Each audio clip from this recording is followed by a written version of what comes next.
Well, good evening. I'm Brenda Cheriot. Now, let's consider this group of 4 people. Name them A, B, C, and D. Person A is the first carrier of coronavirus, and A can easily be spotted in various countries which have confirmed cases of COVID-19. Most people in this category are in hospital, but some are not. But before A goes into isolation, he goes to looking out for person C. This is a family member, a friend, and along the way they meet up with person B, who is a total stranger at the airport, supermarket, taxi, or inside an elevator.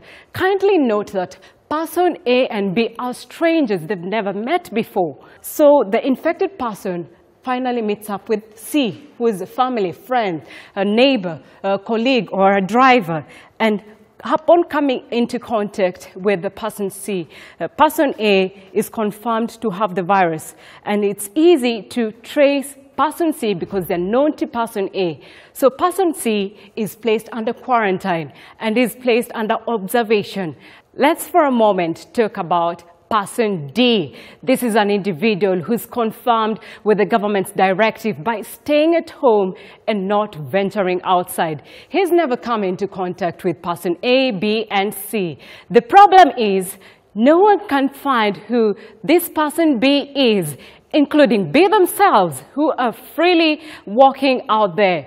So person D here decides to go out for shopping in a supermarket and ends up sharing a lift or a ride with this person B. This person D, who's never ventured out, can no longer be considered being safe. Let's call them unsafe B2.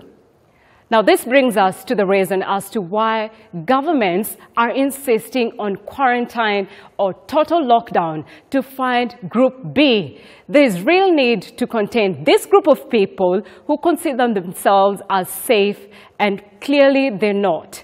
A is already in hospital, C is in isolation, quarantine, D is the faithful one who stayed in the house, and B2 also, who went out for shopping, came across person B and went back home. But you see, persons B are out there roaming. In 2 weeks' time, B begins showing COVID-19 symptoms such as fever, cough, and shortness of breath. Now, that is why, through a total lockdown and proper quarantine, B can be found, quarantined, and put in treatment. Well, this will eventually stop B2 from emerging and ultimately stop the virus from spreading.